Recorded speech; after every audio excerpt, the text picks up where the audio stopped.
Hi, I'm Terry Allard with Charlottesville Inside Out and the Community Idea Stations, and we are here celebrating the 25th year of Virginia Festival of the Book, and we are very pleased to be joined by author and historian Douglas Brinkley.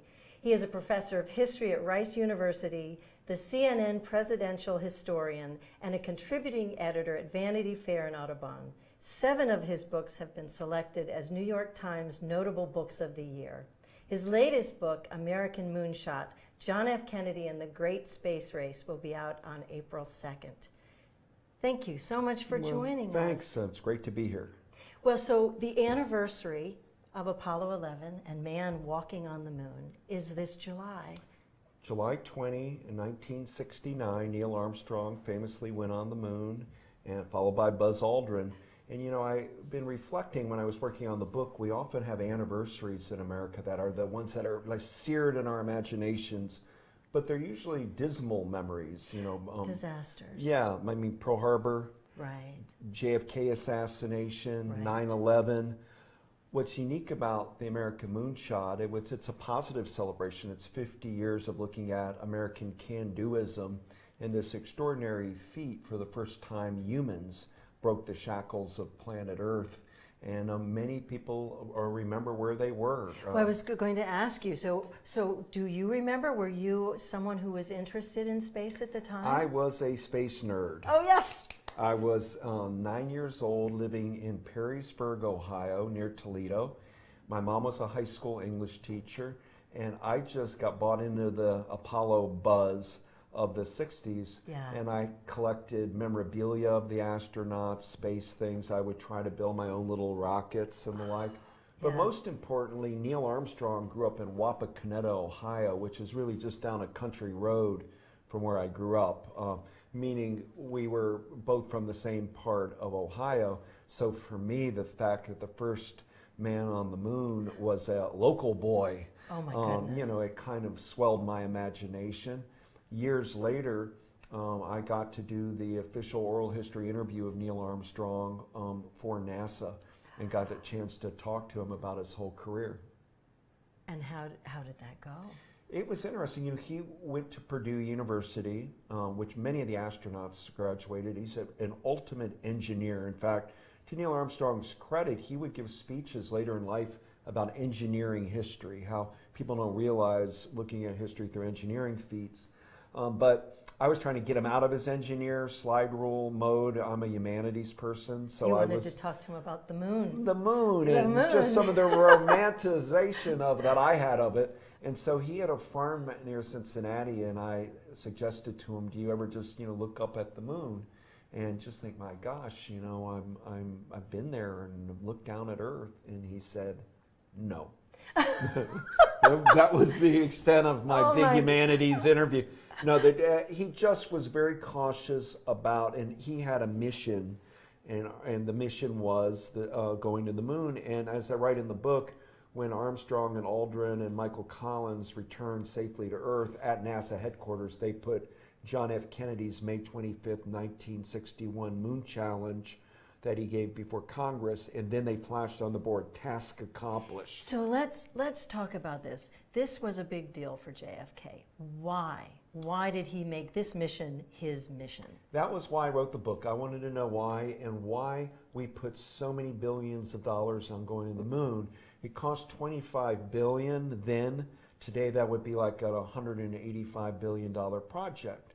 What was it why did Kennedy put all of these chips, and it became to define his new frontier, as they call the administration. Right. And the answer is it's a confluence of things. Some were known, some not known. A big one was when the Soviet Union put Sputnik up in 1957. It happened on Eisenhower's watch. He was a Republican, so Democrats were saying Eisenhower's golfing while the Soviets are putting up satellites. Right. We're losing space education Right. while the Soviets are winning. And Kennedy fell in line with that kind of rhetoric. So did Lyndon Johnson. And they kind of forced Eisenhower to create NASA in 1958. And then by 59 and 60, when John F. Kennedy's running for president, he more and more is talking about I'm going to be a leader, make America a leader in space exploration. So much so that in one of his debates with Richard Nixon, Nixon had a kitchen debate with Khrushchev, it was called, and Kennedy goes, "You talked to Khrushchev and you said that America has better kitchen appliances. I mean, the Soviets have better kitchen appliances than America." They were arguing over kitchen things, and Kennedy said, "But I don't care about the kitchen. I want to be number one in rocket thrust." In rocket thrust. And then he said, left to you, Nixon, there'll be a Soviet flag planted on the moon. I want to see an American flag on the moon. So all of that was going on. And he's competitive. He was competitive. He liked to win. Never lost an election his whole life. Never lost. He ran for Congress in 1946, won, 48, won, 51, 52, he won the Senate, 58, the Senate again, 60 presidency. He really had this winner's attitude. There's one of his close advisors was with him in a chess game, and his advisor was beating him in chess, and it was clear he's about to be checkmated, and Kennedy toppled the table over and said, "Well, I guess we'll never know who won." Oh. He was framed like that. We don't realize that about him so much, but he was a very good politician. But mainly he used space as public works.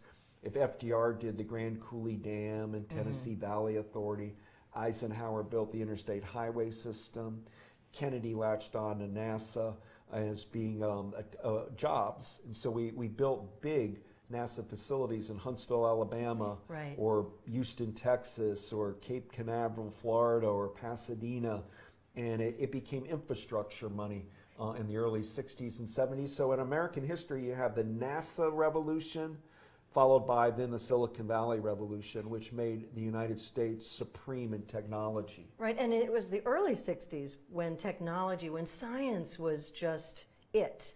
1960 Time Magazine's Men of the Year, scientist.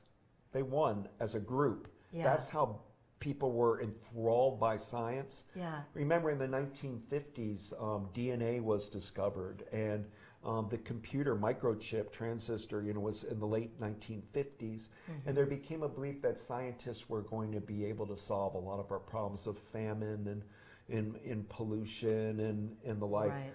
By the late 60s, a lot of people turned against science because they said science gave us Agent Orange and technology that built oil wells where they shouldn't have been and created spills. The environmental movement turned on some of the science because they saw it as part of a military industrial science complex. Right.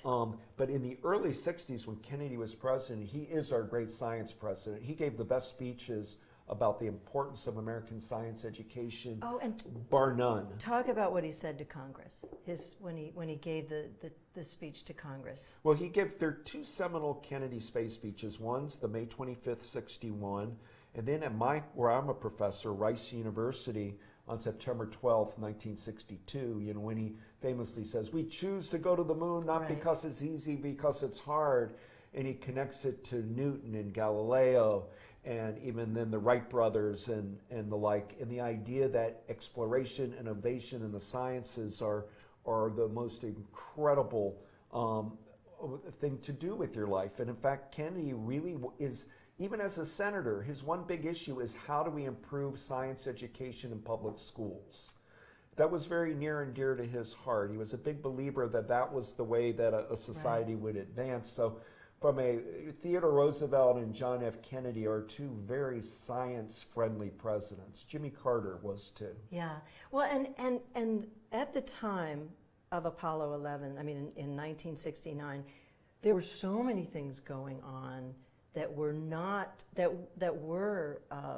it was a stressful time in our country. We had Vietnam, we had racial tensions, we had poverty. There was a lot going on, yet this was also in the forefront. You know why? Because John F. Kennedy started developing the funding for the Apollo program, and when he was killed in late 1963, the martyred president, slain in his prime, the country started saying, we're going to fulfill the moon pledge in honor of John F. Kennedy.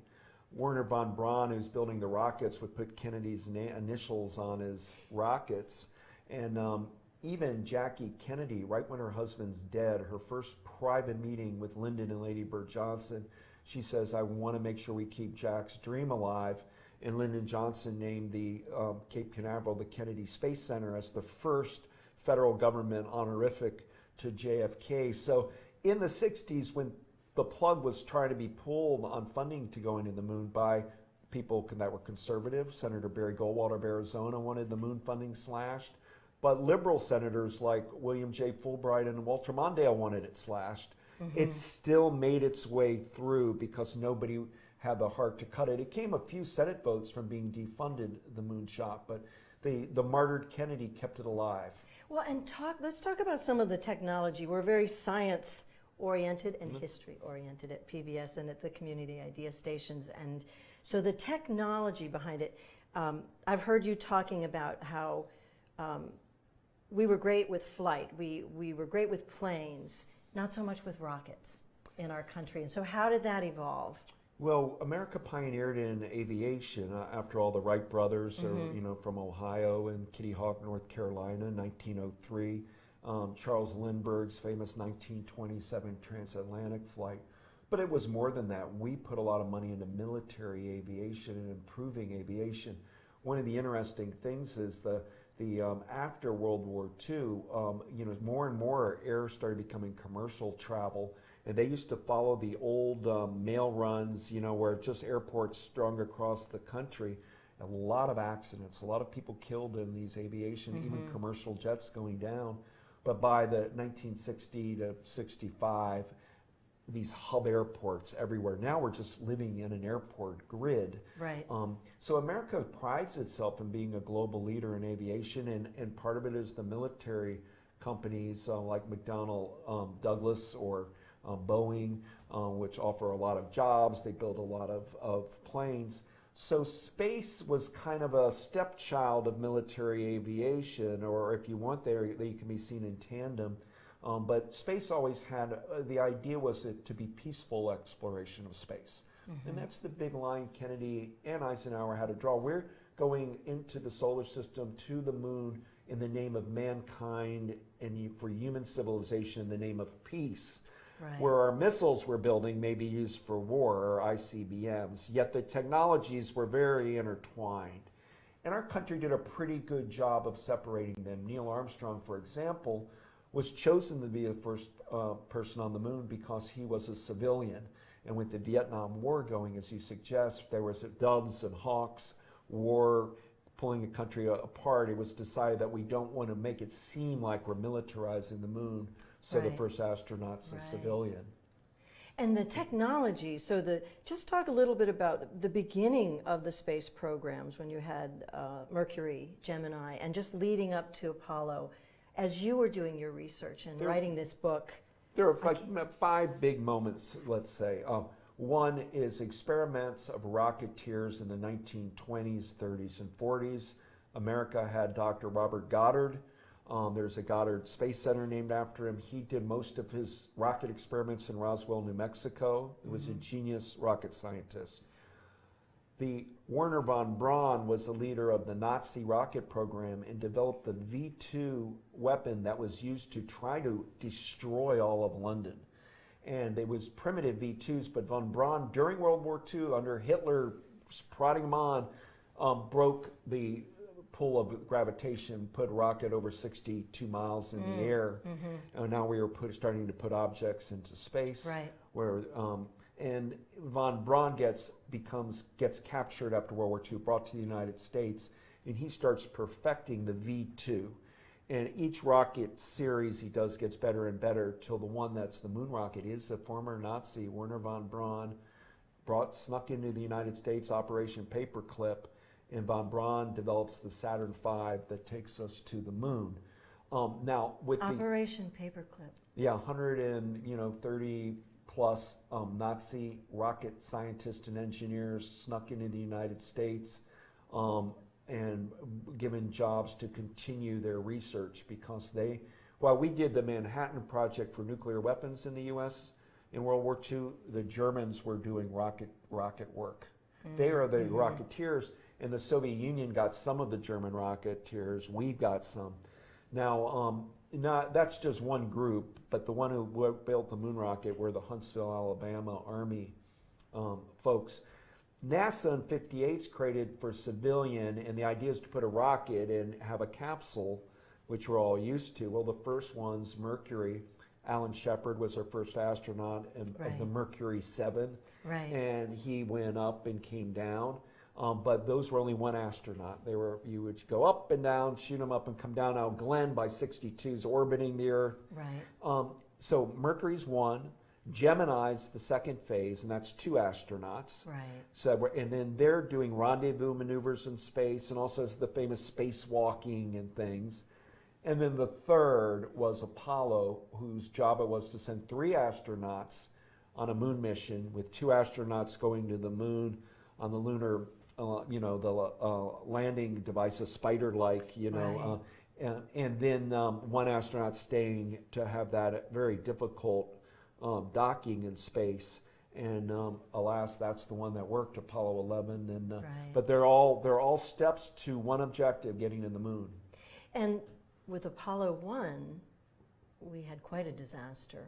And how did the program, how in the world did the program come back from that? Horrible disaster. I write, particularly in my book, in 1967, 3 NASA astronauts, Apollo astronauts, blew up on the launching pad. They became a fireball. I write a lot about one of the men who died, Gus Grissom, who is also from Purdue, like Neil Armstrong, and from Mitchell, Indiana. And Grissom was one of the early Mercury astronauts, and now he was coming back again, and just how tragic it was. And when all 3 of them were dead, there was a real feeling, this is crazy. Why do we need to be on the moon by the end of the decade? Aren't we rushing the technology too much? And that was what Kennedy said. That was what he said in one of his speeches. He was saying by the end of the decade. And that became the mission to fulfill it by the end of the decade. But then some rational people said, why? Why can't it be 1975? Why can't it? Why are we doing this breakneck speed if it leads to disasters like Apollo 1?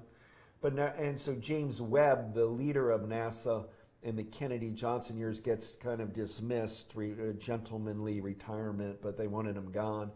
So NASA was struggling there in '69, and problem with history is that we know what works and doesn't. Apollo 11 could have been an utter disaster. One reason Richard Nixon wasn't all over this on the weeks leading up to it, what if it didn't work? It'll be my flop. Now, as soon as an astronaut has a successful mission, whether you're Kennedy, LBJ, or Nixon, you're all over it. Jack Kennedy couldn't get enough astronaut photos, my arm around John Glenn, or touring with them, because the American people adopted the astronauts as kind of heroic figures of exploration. And almost a member of the family. If everyone's watching you as you touch down on the moon and walk on the moon, you suddenly you're in how many living rooms? How many people watched? There were 550 million people watched Apollo 11 in '69. Now, I write in my book about women in NASA. Mercury 13. Yeah, because there was a program of 13 women who were flight pilots. There's a man named Dr. Randy Lovelace in Albuquerque, New Mexico, and Lovelace thought women would make better astronauts than men because of their bone structure, because there were more, many women were more petite. Even in the astronauts that went, you couldn't be more than 5'10" because of the cramped conditions. But also he had theories about blood rate and oxygen with women. So he put his theories to test, and there were 13 women ready to go.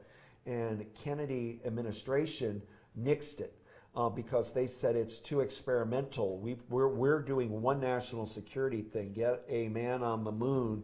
We don't have time to do a new reintroduction. It was misogynistic and sexism in any way you cut it. It was part and parcel of that era. But nevertheless, the Soviet Union put a woman into space before the United States did. We finally did with Sally Ride, and she's just an extraordinary figure. Now many women, I teach at Rice University, and many women want to become astronauts, want to be involved with the space program. There's no barrier there now to women. That glass ceiling has been shattered. Yeah, and women played a big role in NASA too. I mean, more so, we're hearing more and more about that as time goes by when you were doing your research. Well, here in Virginia at Langley, when World War II came, FDR found a lot of African American math teachers and employed them at Langley to work on military aviation, what will become space technology. So you have a lot of women mathematicians. Almost, some people call them human computers. Right. Again, we got to remember the modern sense of a computer isn't developed in the 50s. These massive giant fill up a room for some computer today that's just like a little a little tiny transistor chip, or whatever. And so you used to have to do it the old-fashioned way, the math for early space. Of designs and aerodynamics and the like, and women were very much involved with that. And I also write about African Americans, Latinos, Jewish Americans weren't picked as astronauts. They kept picking WASP men to be the astronauts, often with all-American names like Neil Armstrong or Buzz Aldrin. Or so I grapple with that in the book of looking at space in the time and the culture. I also am fair with John F. Kennedy actually was doing more for women's rights than presidents before him on education and science education, but when it got to the astronauts, they saw it back then as a man's job. And John Glenn too, right? Wasn't he? I was disappointed He did not in that. vote for the girls, the women either. John Glenn was a great American. He was beyond being a great, brave astronaut and a U.S. Senator from Ohio. He was a marvelous husband, married to his wife who had a speech impediment and had to talk with sign language.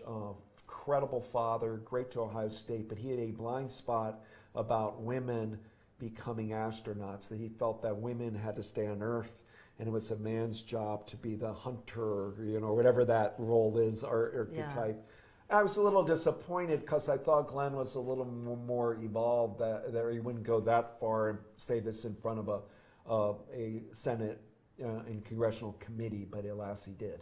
But alas he did. We're talking with Douglas Brinkley. It's the Festival of the Book, celebrating their 25th year, and we're talking about his book, American Moonshot. PBS has a special coming out in July. It's going to be airing July 8th through the 10th, and it's Chasing the Moon. And so, again, we'll be covering this topic this summer as well. I'm sure a lot of people will be revisiting the subject and remembering what they were doing when you were researching and looking into this. Was there anything that what was it that maybe resonated with you most about working on the project, and also maybe what was it that might have surprised you? I was curious about what is the moonshot. The term moonshot fell into our culture, our parlance, with Wally Moon, a baseball player for the Los Angeles Dodgers, and he would hit these towering home runs at the LA Coliseum called moonshots, and Vince Scully, the announcer, would call them that. And then I saw old Houston Press photos where everything was moonshot, the Moonshot Command Center, moonshot, and now we use it all the time in our culture. Mm-hmm. But people are asking, what's the next moonshot? Joe Biden wants a war on cancer. Can we all pull together on something? Who doesn't want to defeat cancer? Right. Who doesn't want clean oceans? On the left, you have the Green New Deal on climate change, which is a moonshot project. So different people are looking for how can we do something big, large, and important that helps humanity, and do it without all of this, bickering and ugly partisan warfare. Yeah. Okay. So what surprised you maybe most as you were writing? Well, there are many, but Russ, when you were talking, one thing that I was trying to picture what it's like on the moon right now, and everybody always says the footprints, if we went there and created it as a national park site, an archaeological kind of site, mm-hmm. where those footprints will be there. Armstrong's, everything, there's no wind, so it'll be exactly the dust there. However, the flag is there, right? But the flag is all white. The sun ultraviolet rays have bleached it completely, so the colors would be out. So you'd see all the footprints with the pole in a white bright white, kind of flag. Strange things too, but you like that are always fun. But you also get attached to different astronauts, and Alan Shepard's bravery when you go and look. If you go to the Kennedy Library in Boston, they've got his little tiny capsule. This is crazy to be shot up there in that thing. I mean, yeah, this is not. This is just really raw, and just how insane they are. And even the Apollo 11 astronauts, they all thought they had about a 50-50 chance of survival. That this was the chances of something going wrong were very large. Well, and didn't Neil Armstrong, wasn't he concerned about maybe motion sickness? Wasn't he someone who got sick as a child? And yet he's an astronaut, yet he's going to the moon. When there's hope. I've had a couple of people ask me whether I would want to go to the moon, like would I personally, and my answer is no. And it's because of the sickness. I know how sick I would get. I get sick on a bumpy commercial air flight from Miami to Atlanta or something, let alone training to do all of that. I just, it's a certain kind of person. It's best for people that are really interested in getting a pilot's license early and are deeply interested in aviation and learn to kind of get their space legs, so to speak, to get used to being in a high altitude situation. So I don't think, I get dizzy in the Rockies because it's so high of altitude. I think I'd however, be in trouble too. if there are people wanting to go commercially into space, and if Jeff Bezos' Blue Origin or Elon Musk, a lot of them are getting involved with it. If somebody really made it easy to just go up, and I would like to see Earth. I am not interested in going to the moon. I would like just to see beautiful Earth from that, the lonely planet just there, and see our home with the blue and the green there. That would be amazing. That would be worth training for, but all the way to the moon, forget it. Well, you might not go to the moon, but you cover a lot of different topics. I mean, that's something I wanted to ask you about as well. Everything from the moon, Cronkite, Rosa Parks, Saving Alaska's Wilderness Kingdom, Hurricane Katrina, several of our presidents, Jimmy Carter, Theodore Roosevelt, Franklin D. Roosevelt, and aren't you the authorized biographer of Jack Kerouac's work? Yeah. So, I mean, that to me is... Well, I look at America in the really, right, I'm a 20th century American historian. Mm-hmm. There are 18th century British historians and 19th century Chinese historians. So I'm a 20th century American historian. Tend to look at presidents a lot, but the environment's a big thing for me. A couple of the things you've done are just series of books on studying the environment and even space. I mean, these kind of photos of Earth. I mean, that's really the beginning of the environmental movement in earnest. Becomes looking at, a lot of astronauts went to the moon, and they ended up falling in love with Earth and seeing just how we are one planet. I mean, this is in 1969's Apollo 11, 1970's the first Earth Day. 1970, the Environmental Protection Agency is created. Right. So these things aren't so different, it was just part of the time, and there's a great environmental component to space exploration. Even today, when we are dealing with climate change, it's NASA that's doing a lot of our weather forecasting and due to technologies developed during the Kennedy years of how we can, things like GPS. It's NASA starting to do global positioning early and understand it. So we, in many ways, we're all beneficiaries of the American moonshot and things, whether it's MRIs or CAT scans or GPS or the amount of technology that got the spin-off technology out of going to the moon is quite extraordinary. Yeah. Well, it has been such a pleasure talking to you. I know tonight you'll be at Festival of the Book. You'll be at the Paramount. Yes. And the Festival of the Book is going on all week through Sunday. vabook.org if you want to find out more about what's going on. It is an incredible festival. We hope that you'll watch our PBS show, Chasing the Moon, which is going to air July 8th through 10th, because we're excited about Chasing the Moon as well. And And I can't thank you enough for joining us Thanks today. for having me. I really appreciate it.